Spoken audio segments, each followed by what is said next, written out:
hamdan katsiran tayyiban mubarakan fihi kama yuhibbu rabbuna wa yarda. Wa ashhadu an la ilaha illallah wahdahu la syarikalah wa ashhadu anna Muhammadan abduhu wa rasuluhu sallallahu alaihi wa ala alihi wa ashabihi ajma'in, amma ba'd. Sebelum kita lanjutkan, murajaah dulu. Apa hukum thalabul ilmi syar'i? Wajib. Apa dalilnya? Thalabul ilmi fariidatun ala kulli muslimin. Secara hukum, menuntut ilmu disebutkan hukumnya terbagi menjadi beberapa bagian. Kadang fardu ain, kadang fardu kifayah, kadang hukumnya sunnah. Gimana itu rinciannya? Kapan dia dikatakan fardu ain, kapan dia dikatakan fardu kifayah, dan kapan dia dikatakan sunnah? Mempelajari sesuatu yang wajib untuk dia ketahui, seperti pembahasan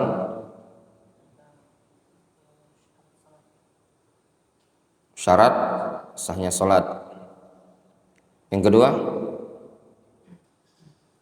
posisikan antum, ingat, ilmu yang antum belajar itu posisikan antum sebagai seorang da'i. Difahami? Dulu ya. Dari awal anak belajar, anak selalu memposisikan diri anak sebagai seorang ustadz. Jadi kalau ada ilmu itu anak pikir, anak posisikan diri anak sebagai seorang ustadz. Jadi apa maksudnya? Bukan memposisikan, oh ini mau ceramah, enggak. Ketika antum memposisikan diri antum sebagai seorang ustadz, pada saat antum seorang thalibul ilmi, antum akan belajar bahwasannya antum ini nantinya punya beban tanggung jawab. Tapi kalau antum dari belajar sekarang, antum tidak memposisikan dirinya antum sebagai seorang dai, dah semangat antum males. Ana pesan sama antum, gimana cara belajarnya antum? Antum posisikan antum ini sebagai seorang dai. Ana sampaikan kepada mereka sama Firhan sama Idil, antum pulang bukan lagi sebagai seorang Idil, sebagai Firhan, sebagai Syarif. Antum pulang ke Palembang, antum sebagai mufti. Iya apa tidak? Berapa banyak ustaz-ustaz yang di Palembang ini masalah waris dia ditanya, masalah pernikahan dia ditanya, masalah jar wa ta'dil dia ditanya, masalah tauhid dia ditanya, masalah seluruh permasalahan antum akan ditanya. Sampai kemarin ketika tausiah ana sampaikan kepada anak-anak Palembang, ilmu kami ini yang ada di Indonesia dibandingkan dengan seluruh mustafidin atau dibandingkan dengan salah seorang pengajar tahfidzul Quran yang ada di Yaman itu, ilmu kami jauh.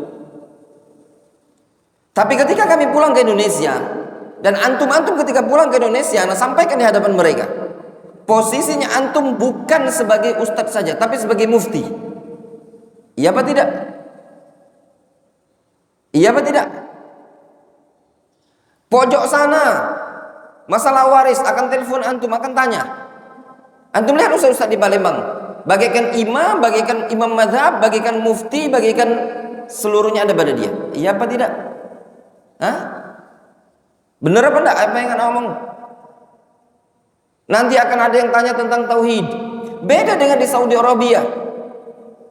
Ketika ada orang tanya betapa banyaknya para ulama bilang is'al mufti, is'al qadhi. Tapi ketika antum di Indonesia, antum akan ditanya, Ustadz, apa hukumnya ini? Nanya seorang, sampai anak tunjukkan depan mereka, depan tulab ini tadi, depan Syarif, depan Firhan. Anda lihat, selama anak di Yaman, lihat ini masuk pertanyaan. Yang ini nanya masalah rumah tangga, yang ini masalah waris, yang ini nanya segini, yang ini nanya seperti itu. Difahami? Jadi tidak ada istilah antum belepotan. Antum harus belajar, harus bisa. Enggak ada istilah enggak. Serius, antum ada yang anak bilang ini tadi akan ada pada antum. Berapa banyaknya sebagian orang ya yang ngajar-ngajar dakwah di Palembang ini kadang japri anak. Pesan itu di forward. Ustadz, ini gimana jawabannya? Dia ditanya. Ikhwan biasa yang cuman mungkin dianggap sebagai pengajar, ada pertanyaan, Ustadz.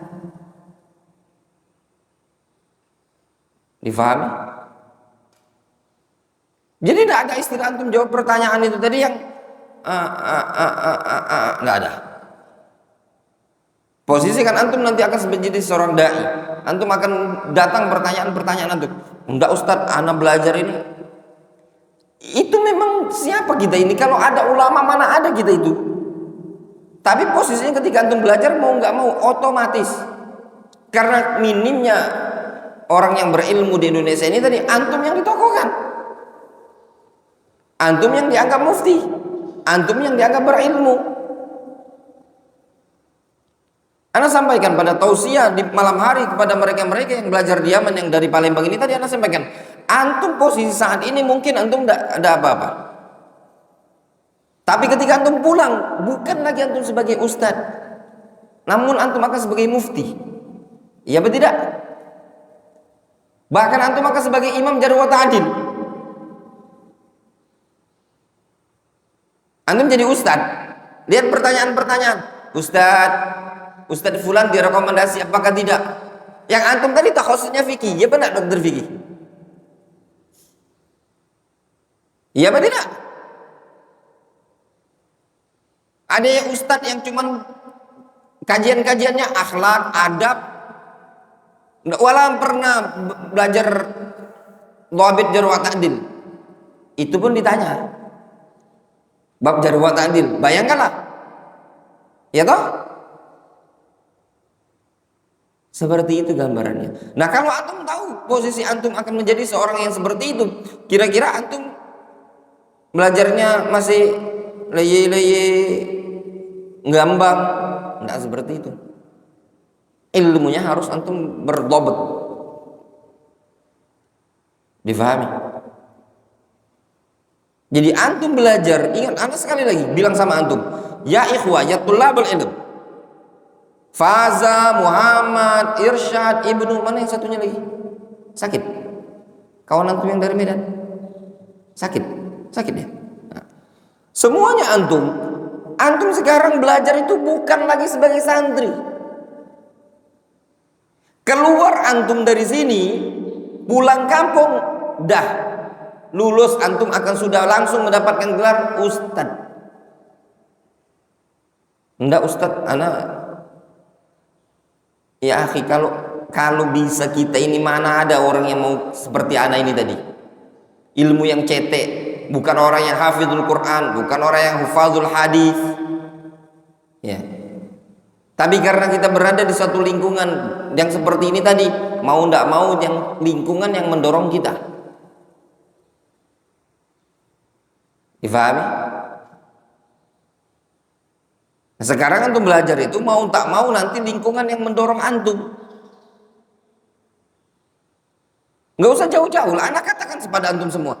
Antum yang anak suruh khutbah. Antum yang suruh anak ngisi. Kalau mau dibilang standar ilmu, kita tidak standar. Faham? Wadih? Siapa lagi yang anak suruh khutbah? Seluruh yang anak suruh khutbah. Kalau mau bilang standar, belum standar. Tapi kondisinya kebutuhan apa tidak? Iya apa tidak?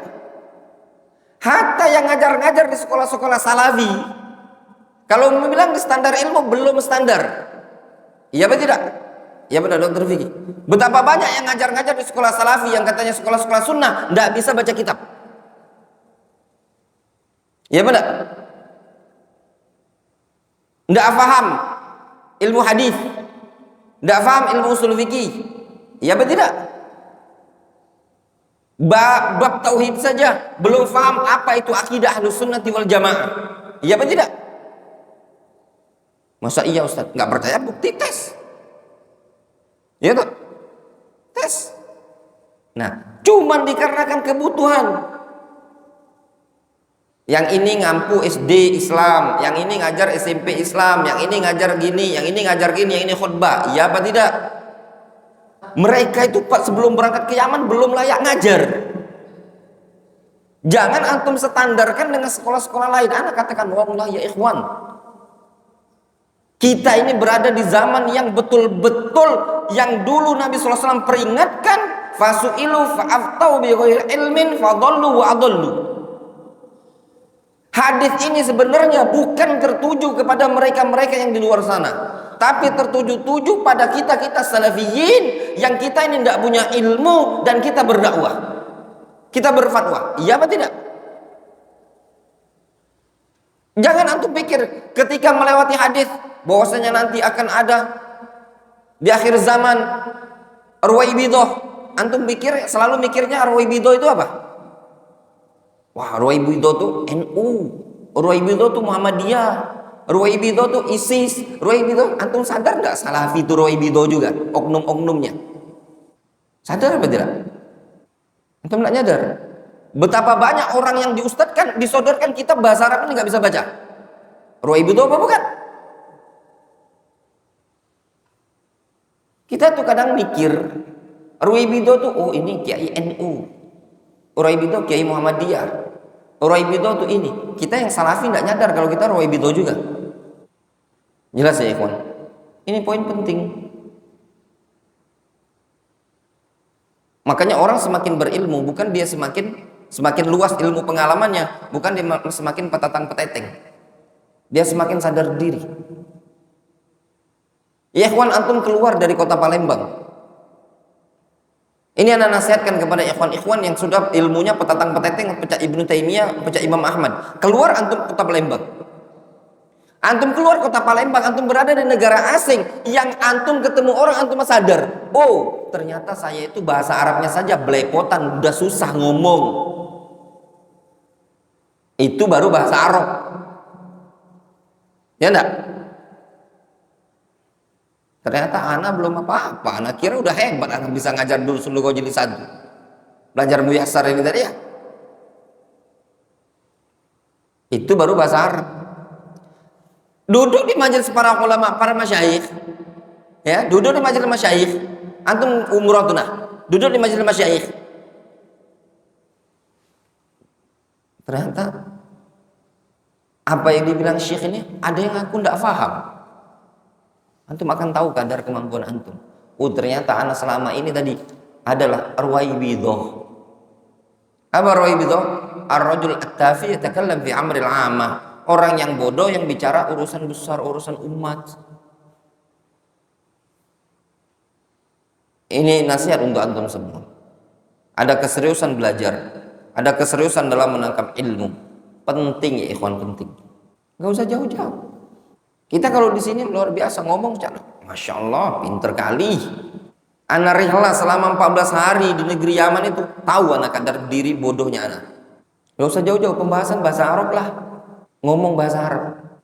Orang Yaman itu sanggup dia ngomong ya 30 menit sampai sejam. Keluar dalil-dalilnya dalam bentuk ceramah. Kita cuma mampu 10 sampai 15 menit. Itu saja sudah tahu. Iya ya, ternyata kita ini tidak bisa apa-apa. Ini kalau di Palembang udah kayak peteteng-peteteng Ibnu Taimiyah kayaknya. Tahu untuk. Makanya jangan jadi katak dalam tempurung. Nah, kebanyakan orang ini ibarat katak dalam tempurung. Oh, katak dalam tempurung tuh kalau dalam kotak dia merasa paling luas, keluar sedikit, tahu dengan kemampuan dia. Di sini pentingnya ikhwan, antum mentobat ilmunya, antum mulai dari sekarang. Jadi tidak ada istilah ditanya ini itu tidak. Kita lanjutkan. Dibiasakan di murajaah mentobat ilmu. Sekarang dibiasakan ya di murajaah. Qala Allah Subhanahu wa ta'ala, wal 'asr innal insana lafi khusr illa alladhina amanu wa 'amilus shalihat wa tawasaw bil haqqi wa tawasaw bis sabr.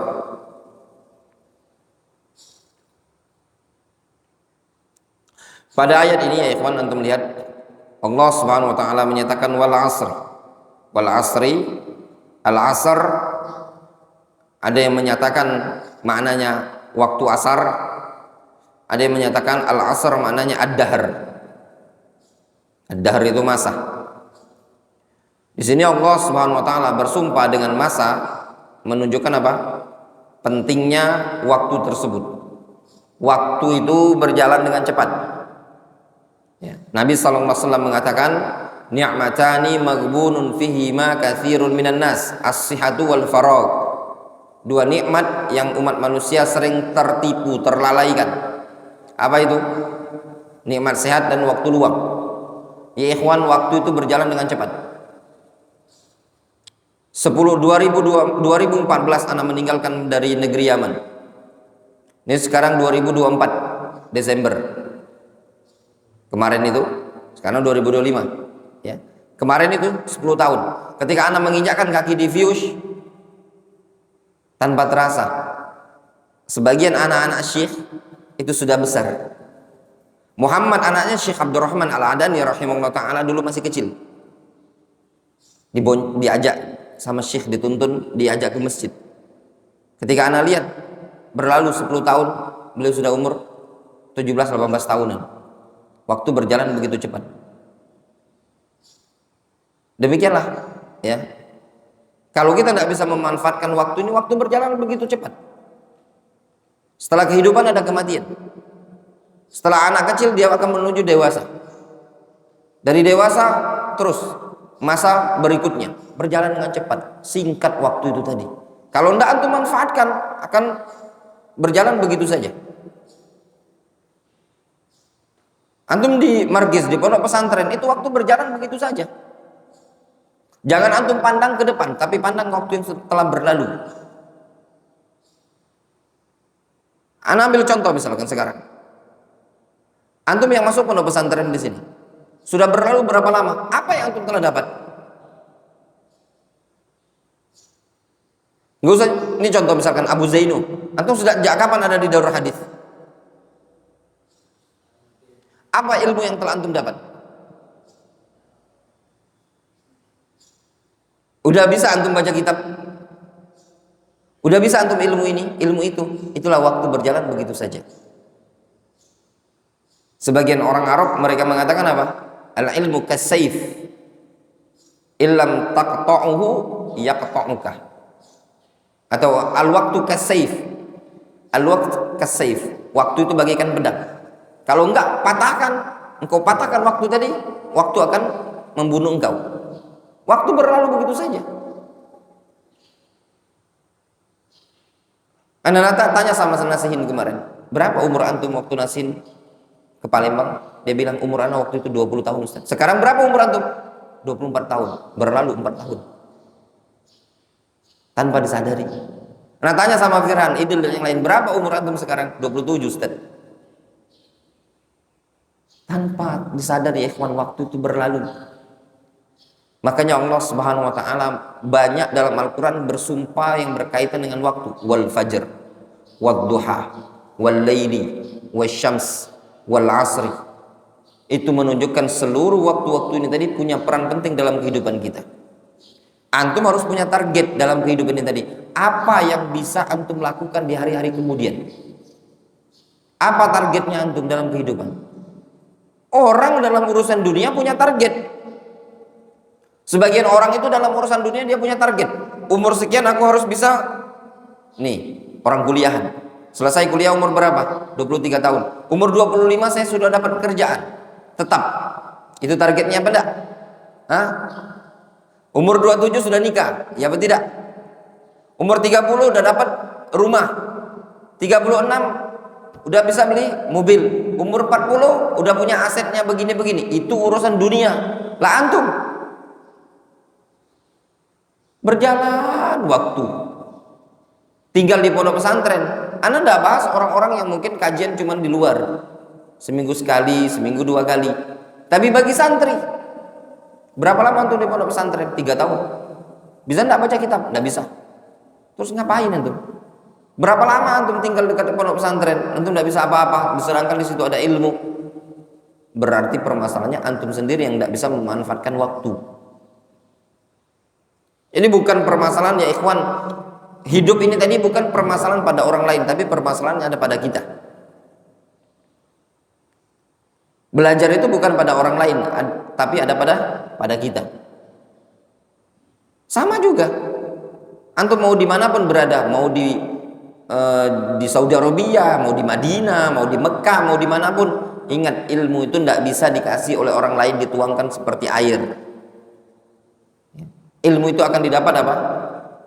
Antum sendiri yang menyedotnya, antum sendiri yang meminumnya, antum sendiri yang mengambilnya. Itulah ilmu. Kata Syekh Mukbil, kalau seandainya ilmu itu bisa dituangkan melalui gelas, kutuangkan kepada antum, kubagi dengan rata. Namun ilmu tadi pemberian dari Allah Subhanahu wa taala bagi orang yang mau ngambilnya. Nah, ini waktu dimanfaatkan. Nggak usah banyak keluh kesah. Ya. Ini kadang penyakit santri ini, ya, keluhannya apa?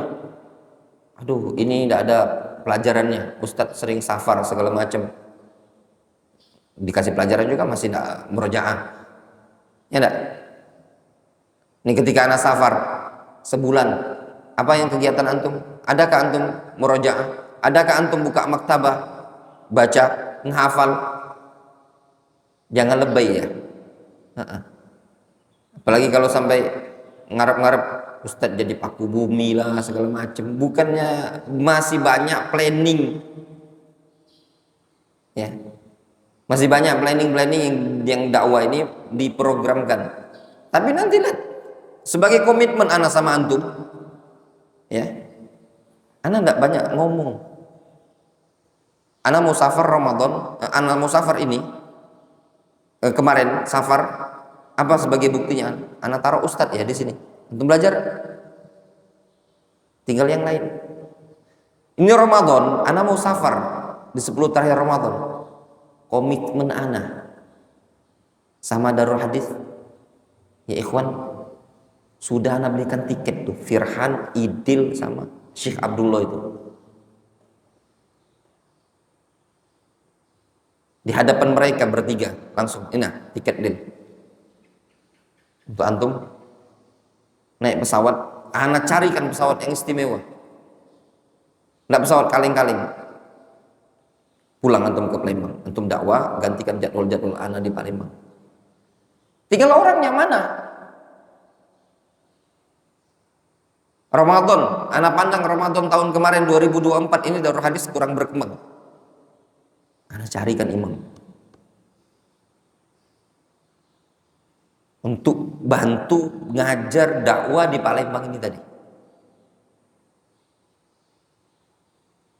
Jadi kalau dalam masalah ilmu tuh nggak perlu diajari lagi, tinggal pemainnya. Ada nggak orangnya kira-kira? Kalau istilah dokter Vicky kemarin, takutnya Ustadz udah didatangkan, yang belajar masih yang itu-itulah. Nah itu tadi, ya enggak? Syekh Abdul Malik kemarin didatangkan, bukan sedikit ya kan, 30 juta. Kalau antum mau tahunya, 30 juta.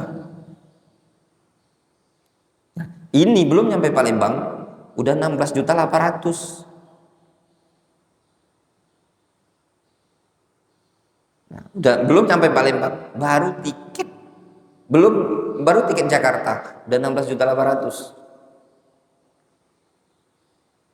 Itu komitmen kita dengan ilmu. Tinggal yang ikhwan-ikhwannya, pemainnya ini tadi, ada apa tidak? Itu serius dalam masalah ilmu. Ana bilang sama antum ya, kalau dalam urusan ilmu, urusan ibadah, urusan dakwah, ndak ada istilah bagi anak pribadi istilah mahal. Ya, nggak ada istilah. Kalau dalam urusan ilmu itu ndak ada mahal. Kenapa? Karena kita tahu ilmu itu mahal. Ilmu itu sesuatu yang mulia. Nggak ada istilah mahal. Bagi sebagian orang tuh yang kadang bilang mahal ini mahal segala macam. Yang seperti itu memang hidup miskin, tidak tahu kadar ilmu. Ya. Jangan dianggap ilmu itu murah, ilmu itu mahal kalau pengen berkualitas. Iya betul tidak? Iya benar. Hah? Mahal ilmu itu, ikhwan, mahal. Anak katakan ilmu itu mahal. Antum pengen enggak ilmunya antum, masya Allah, bagus. Ya antum harus punya guru yang bagus, ya apa tidak? Sekarang gurunya antum ini tadi hafal Al-Quran tidak, hafal hadis tidak, pinter balaghah tidak. Jadinya kayak apa? Ya nggak akan hebat. Santri itu akan hebat tergantung gurunya. Ya mana? Antum belajar silat, belajar karate. Kalau gurunya antum ini tadi Jet Li, Bruce Lee, kira-kira gimana? Hah? Gimana, Man? Ini dokter Vicky ini pendekar beliau. Pinter karate. Antum belajar sama dokter Vicky sama belajar sama Bruce Lee, sama enggak kira-kira? Abu Zainul? Beda. Beda kan? Sepakat.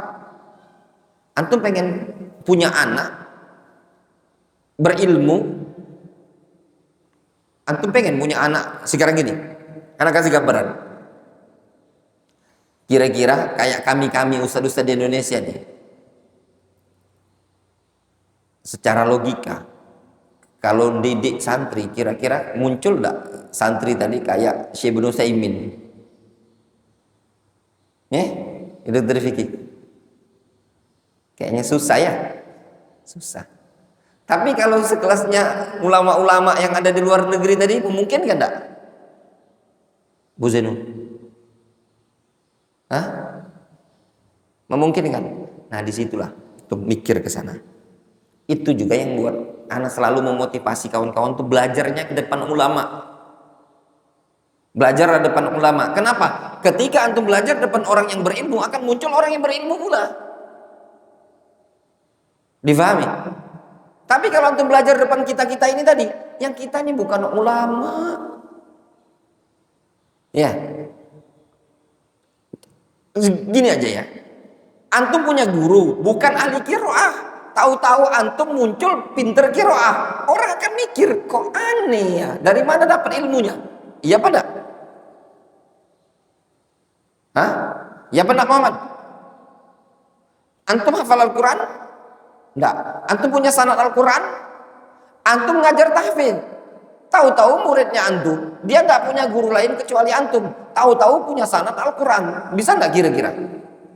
Hah? Bisa enggak? Kalaupun bisa pasti aneh orang. Seperti itu antum belajar. Difahami?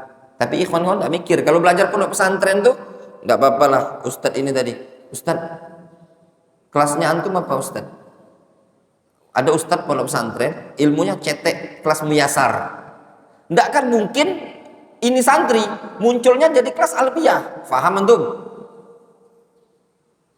Jelas? Kalau antum pengen jadi kelas alfiyah, gurunya antum paling tidak kelas Ibnu Aqil. Difahami? Nah itu gambaran tadi. Kemudian di sini disebutkan innal insana lafi khusrin. Sesungguhnya manusia itu berada pada kerugian. Di sini disebutkan ada beberapa taukid. Yang pertama al-qasam pada wal asri, sumpah, wal asr, demi masa, qasam. Innal insana lafi khusrin. Innal insan. Inna di situ taukid.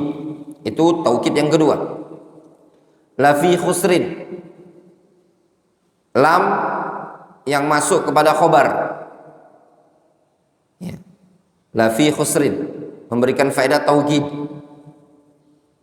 Mereka menyebutnya lam di situ lam muzahlafah atau lam muzahlaqah. Khusrin itu nakirah. Nakirah. Sesungguhnya manusia betul-betul berada dalam kerugian. illal ladzina amanu, kecuali orang yang beriman, wa amilus shalihat, dan beramal soleh, wa tawasau bil haq, saling memberikan nasihat dalam kebenaran, wa tawasau bis sabr, dan saling memberikan nasihat dengan kesabaran. Dalam ayat ini Allah Subhanahu wa taala menyebutkan bahwasanya umat manusia berada dalam kerugian kecuali 4 golongan. Apa 4 golongan tersebut? Orang yang beriman. Apakah mungkin seseorang itu beriman tanpa ilmu? Jawabannya tidak mungkin. Ilmu itu harus mendahului iman. Ya, jadi ilmu harus mendahului iman. Seseorang akan yakin tentang sesuatu itu pasti didahului ilmu. Ya apa tidak? Ana mau tanya sama antum. Duren enak apa enggak? Sekarang antum senang makan pempek. Mau enggak? Yakin? Kayak apa tuh pempek?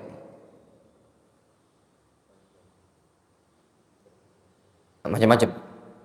Nah, antum yakin pempek itu enak? Dari mana kira-kira? Karena antum sudah tahu ilmunya. Ya enggak? Nah, sekarang anak ada makanan papeda. Pernah makan? Antum tahu makanan papeda? Apa tuh papeda? Hah? Hah?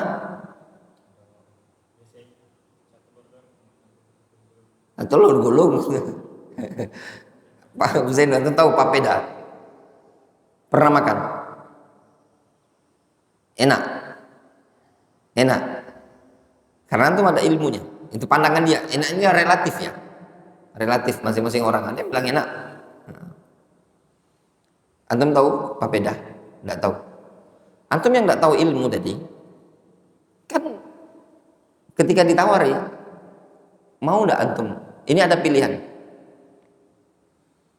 Antum mau enggak? Ini ada pempek, ini ada papeda. Antum akan pilih yang mana?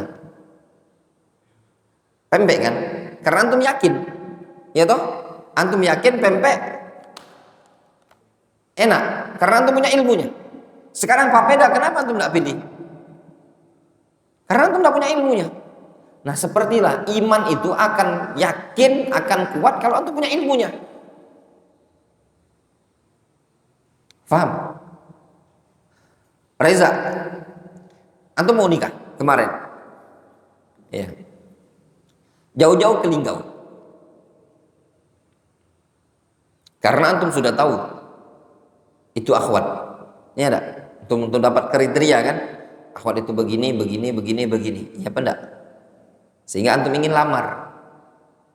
Kalau seandainya antum enggak punya ilmu sama sekali tentang akhwat itu, antum enggak akan berani melamarnya. Ya apa tidak? Ya kan? Nah, sepertilah iman itu seperti itu. Kalau antum tidak didahului oleh ilmu dulu, imannya antum tidak akan bisa yakin. Mereka, para sahabat, kuat keimanannya karena mereka ilmui dulu. Mereka tahu ilmunya. Dari mana mereka tahu ilmunya? Mereka diajari oleh Nabi SAW, didakwai oleh Rasul. Rasul mengatakan begini-begini, mereka imani. Sehingga ilmu itu punya peran penting, peran besar dalam bertambahnya keimanan. Semakin antum berilmu, iman antum semakin bertambah. Semakin berilmu, semakin bertambah. Difahami? Contoh gambaran. Kenapa antum sholat sunnah, qobliyah dan ba'diyah? Wandi.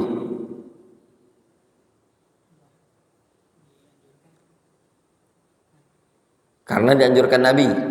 Antum apa lagi? Karena tahu keutamaannya. Antum? Hah? Apa tahu ilmunya itu? Ilmunya apa? Ini tahu keutamaannya, dibangunkan rumah 12 Salat sunnah qobliyah ba'diyah itu 12 rakaat dibangunkan rumah surga. Ini karena Nabi SAW melakukannya, terus-menerus melakukannya. Antum apa? Apa? Antum kenapa salat qobliyah ba'diyah? Antum kenapa salat qobliyah subuh? Pertanyaannya. Karena lebih baik dibandingkan dunia dan isinya. Rutin antum salat sunnah qobliyah subuh? Rutin? Apa yang memotivasi antum?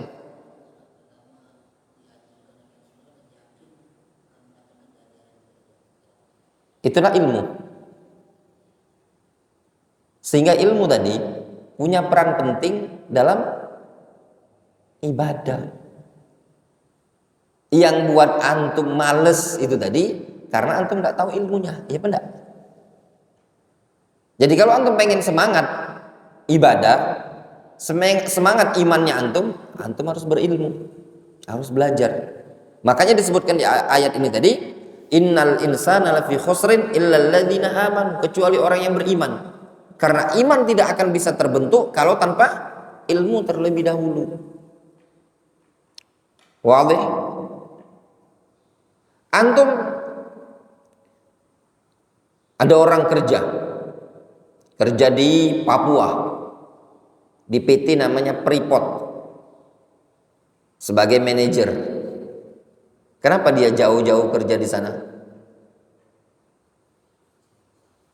Karena dia mengilmui, gaji di sana besar. Paham tuh? Kenapa orang berani duduk di majelis ilmu dari pada maghrib sampai isya? Jawabannya apa? Karena dia tahu keutamaan majelis ilmu. Difahami? Kenapa orang jauh-jauh rihlah dari Baghdad ke Mekah, dari Mekah ke Yaman jalan kaki? Kenapa? Karena mereka mengilmui tentang perkara-perkara mereka yang mereka cari tadi. Itulah yang namanya iman. Jelas ya ikhwan? Nah itu semua tidak akan bisa terbentuk dan tidak akan bisa termotivasi kalaunya antum sendiri yang tidak merubah dirinya antum. Kata sebagian salaf, laisal iman bitamanni wala bitahalli. Bukanlah iman itu cuman angan-angan, cuman hiasan belaka. Demikian juga dakwah salafiyah. Kesalafiyahan ini, ya ikhwan, salafiyah ini tadi bukan cuma sekedar baju. Yang ibarat kata Syekh Mukbil, salafiyah itu bukan cuma sekedar baju yang cuma dipakai. Sebagian orang menganggap salafi itu baju, komunitas. Antum salafi akhi? Ya. Apa bukti antum salafi? Begamis, celana cingkrang. Kalau begamis celana cingkrang, jamaah tablik juga kemana-mana ya, pakai gamis, pakai semuanya. Ya pada Abu Jahal, Abu Lahab juga begamis, ya enggak? Begamis. Cuman yang dimaksudkan salafi itu apa? Ilmu dan amal. Antum kalau salafi, ngakunya salafi, enggak ada ilmu, enggak ada amal, percuma. Percuma. Yang dinilai oleh Allah Subhanahu wa taala itu bukan gamisnya antum. Ya enggak? Jangan antum ngira, "Oh, saya kan ya Rob, saya sudah ngaji salafi." Ngaji ya, saya rutin di Darul Hadis, saya nyantri. Saya santri salafi. Malaikat tahu gitu. Enggak ada. Malaikat enggak mengenal, yang ditanya apa? Amal. Ilmunya antum. Nah, kalau antum enggak ingin merugi, antum harus punya iman. Yang iman tadi harus didahului al-amal, ya, didahului oleh al-ilm. Kemudian wa'amilus sholihat, beramal soleh. Itu yang kedua. Setelah antum berilmu, antum yakin dengan ilmunya antum punya konsekuensi, diamalkan. Sekarang anda mau tanya sama antum, tahu antum tentang keutamaan ilmu? Tahu antum pentingnya ilmu? Yakin? Ya. Terus kalau yakin, konsekuensinya apa? Ya belajar. Ya toh? Belajar yang rajin. Menghafal yang rajin, merojaah yang rajin, itu konsekuensi dari ilmu. Tahu antum tentang keutamaan ilmu, pentingnya ilmu, konsekuensinya untuk belajar. Kemudian watawasau bil haq. Antum sudah berilmu, beramal, kemudian punya konsekuensi berikutnya.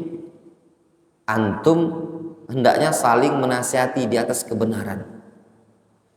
Si A nasihati si B nasihati si C nasihati si D. Nanti si D nasihati si A. Saling menasihati satu sama lain. Kemudian itu istilah lainnya apa? Ad-dakwah, ngajak orang lain. Kemudian watawasau bis sabr, saling memberikan nasihat dengan kesabaran. Qala Ibnu Katsir, atau anda baca, qala Ibnu Katsir, berkata Ibnu Katsir fi tafsirihi, al-asru az-zaman alladhi yaqa'u fi harakatu bani Adam. Asr, al-asr adalah waktu yang terjadi padanya gerakan Bani Adam, min khairin wa syarrin, baik berupa kebaikan atau keburukan. Itulah disebut dengan al-asr. Jadi asr itu waktu. Al-asr waktu. Jelas ya? Kata Ibnu Katsir. Wa qala Malik an Zaid bin Aslam. Imam Malik menukilkan dari Zaid bin Aslam, al-ashi wal ashi. Al-ashi itu waktu pagi. Atau afwan, waktu asar. Ya, waktu asar. Wal masyhur al-awwal, yang masyhur adalah tafsir yang pertama. Fa aqsama ta'ala bidzalika ala anna al-insana fi khusrin. Allah Azza wa Jalla bersumpah dengan hal tersebut menunjukkan bahwasanya manusia itu berada dalam kerugian. Ai fi khasaratin wa halakin, berada dalam kerugian dan kebinasaan. Illal ladzina amanu wa amilus shalihat, kecuali orang-orang yang beriman dan beramal soleh. Fastathna min jinsil insan 'anil khusran alladzina amanu biqulubihim. Maka Allah Azza wa Jalla kecualikan dari jenis manusia, ya. Allah Subhanahu wa taala kecualikan dari jenis manusia dari kerugian tersebut, yaitu orang-orang yang beriman dengan hati mereka. Wa amilus shalihat, beramal soleh. Wa tawasau bil haq wa huwa ada'ut ta'at, yaitu mengerjakan ketaatan. Wa tarkul muharramat, meninggalkan perkara yang haram. Wa tawasau bis sabr, saling memberikan nasihat dengan kesabaran. Alal masaib wal aqdar, di atas musibah dan takdir-takdir yang ada. Wa adzam, dan gangguan-gangguan, man yu'zi mimman ya'murunahu bil ma'ruf wa yanhaunahu 'anil munkar, dan juga bersabar di atas gangguan-gangguan dari orang yang mengganggunya, ya, tatkala orang-orang tersebut memerintahkan kepada perkara yang ma'ruf dan melarang dari yang munkar. Wa qala Ibnu Katsir, berkata Imam Ibnu Katsir, qala Syafi'i rahimahullah, berkata Imam Syafi'i, law tadabbaran nas hadhis surah lawasi'athum.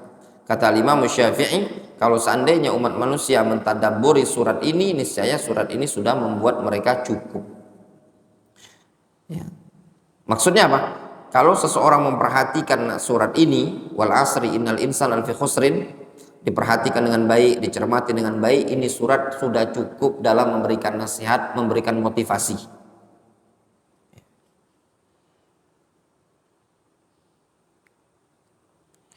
Al-Imam Syafi'i, nama beliau adalah Muhammad ibnu Idris, imamun min a'immatid din wa ahadu a'immatil madzahib al-arba'ah.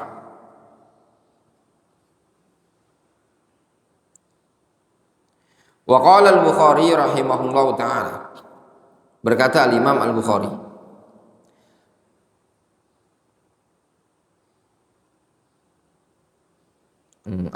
sebelumnya di ta'liq nomor 3, Inna Allah subhanahu wa ta'ala arsala rusula wa anzala al-kutubah liiqamatil hujjah Allah Azza wa Jalla menurunkan para rasul dan mengutus para rasul dan menurunkan kitab-kitabnya untuk menegakkan hujjah. Itu tujuan diutusnya para rasul dan diturunkannya kitab. Apa tujuannya? Liqamatil hujjah. Qala Allah Subhanahu wa taala, rusulan mubasysyirin wa mundzirin li'alla yakuna lin-nasi 'ala Allahi hujjatun ba'da rusul wa kana Allahu 'azizan hakima. Allah Subhanahu wa taala mengutus para rasul dan menurunkan kitab-kitab, tujuannya adalah untuk iqamatul hujjah, menegakkan hujjah. Apa dalilnya? Rusulan mubasysyirin wa mundzirin li'alla yakuna lin-nasi hujjatun ba'da rusul.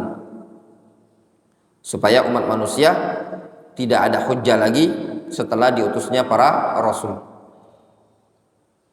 Qala al-Bukhari rahimahullahu taala. Al-Imam Al-Bukhari mengatakan. Siapa nama Al-Imam Al-Bukhari?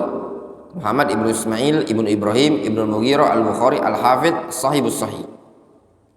Bab, kata Imam Bukhari, bab al-ilmu qabla al-qawli wal amal. Berilmu sebelum berucap dan beramal. Wad dalil qauluhu ta'ala. Dalilnya adalah firman Allah Azza wa Jalla, fa'lam annahu la ilaha illallah wastaghfir li dzambik walil mu'minina wal mu'minat wallahu ya'lamu mutaqallabakum wa maswaakum. Fabada'a bil ilmi qabla al qawli wal amal. Di sini disebutkan dalam ayat, fa'lam annahu la ilaha illallah. Itu diambil dari potongan ayat. Ketahuilah bahwasanya tidak ada yang berhak disembah melainkan Allah Azza wa Jalla semata. Fil amru bil ilmi awalan wal bada' bil ahm. Pada ayat ini terdapat perintah untuk berilmu. Fa'lam, ketahuilah, ilmuilah. Ilmuilah tentang kalimat la ilaha illallah. Di sini perintah untuk berilmu dan mengambil ilmu yang paling penting. Antum kalau belajar, pelajari ilmu yang paling penting. Yang mana yang paling penting yang antum butuhkan? Difahami? Nah, ilmu yang paling penting dari segala ilmu adalah ilmu tauhid. Allah Subhanahu wa taala mengatakan, ketahuilah, pelajarilah, ilmuilah la ilaha illallah. Berarti yang pertama kali untuk kita pelajari tentang apa? Tentang kalimat la ilaha illallah. Itu perintah dalam Al-Qur'an. Untuk mengilmui ilmu yang pertama kali apa? La ilaha illallah. Wastaghfir li dzambik. Amarahu bil amal ba'dahu wal istighfar yatadamman luzuma tarki ma yunaqidhuhu. Itu perintah untuk beramal. Setelah berilmu, beramal. Istighfar mengandung, mencakup ya, konsekuensi keharusan untuk meninggalkan segala sesuatu yang merusaknya. Wa'lam walil mu'minina wal mu'minat wallahu ya'lamu mutaqallabakum wa mathwaakum. Wa'lam anna bitahqiqi la ilaha illallah yazulu syirkun wal kufru wa bil istighfar tazulu atham baqiyatil ma'asi allati hiya dunal kufri. Ketahuilah, dengan merealisasikan, mewujudkan kalimat la ilaha illallah, syirik dan kekufuran akan hilang, dan dengan merealisasikan istighfar, maka seluruh dosa Bani Adam akan berguguran atau akan hilang selain dosa kufur. Ini juga faedah bahwasannya tauhid dan istighfar menggugurkan dosa. Tauhid menggugurkan syirik, menggugurkan kekufuran, sedangkan istighfar menggugurkan maksiat. Wallahu taala alam. Shawab, naktafi bihadzal qadar.